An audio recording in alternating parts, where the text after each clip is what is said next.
Hello बच्चों, चलिए प्रश्न को पढ़ते हैं। इनमें कौन सा समीकरण y अक्ष की ओर जाती तरंग को निरूपित करता है? दिए गए विकल्प हैं ए x बराबर a sine k y minus omega t, B y बराबर a sine k x minus omega t, C y बराबर a sine k y cos omega t, या फिर डी वाई बराबर a cos k y sine omega t. तो चलिए बच्चों, सबसे पहले हम लिख लेंगे मूल अवधारणा। मूल अवधारणा जिस पर कि बच्चों हमारा यह प्रश्न आधारित है। बच्चों यह प्रश्न आधारित है ज्या तरंग पर। ज्या तरंग पर हम जानते हैं कि एक ज्या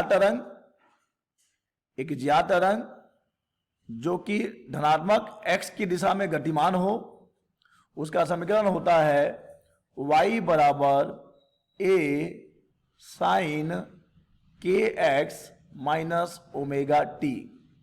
ठीक है बच्चों, ये है एक ज्या तरंग का समीकरण जो कि धनात्मक x की दिशा में गतिमान होता है।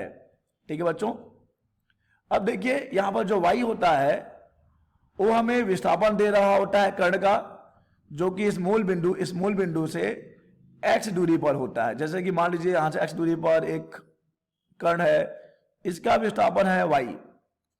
तो बच्चों हमसे प्रश्न में पूछा गया है कि y अक्ष की ओर जाती तरंग को निरूपित करने वाला समीकरण कौन सा होगा। ठीक है बच्चों, तो ये तो जो हमने मूल अवधारणा में लिखा है, ये तो x की दिशा में चलने वाला तरंग है। बच्चों ये हम बना लेते हैं अपना, ये होता है हमारा x अक्ष और ये हमने बना लिया y अक्ष। थोड़ा सीधा करना होगा हमें, ये y अक्ष बच्चों। तो इस दिशा में जो तरंग जा रहा होगा कुछ इस प्रकार जा रहा होगा बच्चों। ठीक है, तो अच्छे से बना लें, इस दिशा में जा रहा होगा। यानी कि हमें जो आगे बढ़ना होगा, तो हमें कौन सी दिशा में आगे बढ़ना होगा? y की दिशा में आगे बढ़ना होगा। और जो विस्थापन होगा कर्ण का वो x की दिशा में विस्थापन होगा। देखिए ये जो विस्थापन दिखाएगा वो x की दिशा में दिखाएगा। देखिए पहले ये बात, डी विकल्प तो हो ही नहीं सकता क्योंकि ज्या तरंग का समीकरण है ही नहीं। सी भी नहीं हो सकता क्योंकि ये भी ज्या तरंग का समीकरण है ही नहीं। अब बच्चों कंफ्यूजन है ए और बी में। तो अभी मैंने मूल अवधारणा में लिखा है कि y बराबर जो है ये तो x अक्ष की दिशा में चलने वाला तरंग है। तो अब जो बच गया हमारा सही विकल्प ए ही होना चाहिए, x बराबर a sine k y minus omega T. और उसे हम समझ भी रहे हैं कि यहां पे जो x है वो विस्थापन को दिखा रहा है x की दिशा में। तो जब तरंग y की दिशा में आगे बढ़ रहा होगा तो कर्ण का विस्थापन की दिशा में होगा बच्चों, कर्ण का विस्थापन होगा x की दिशा में।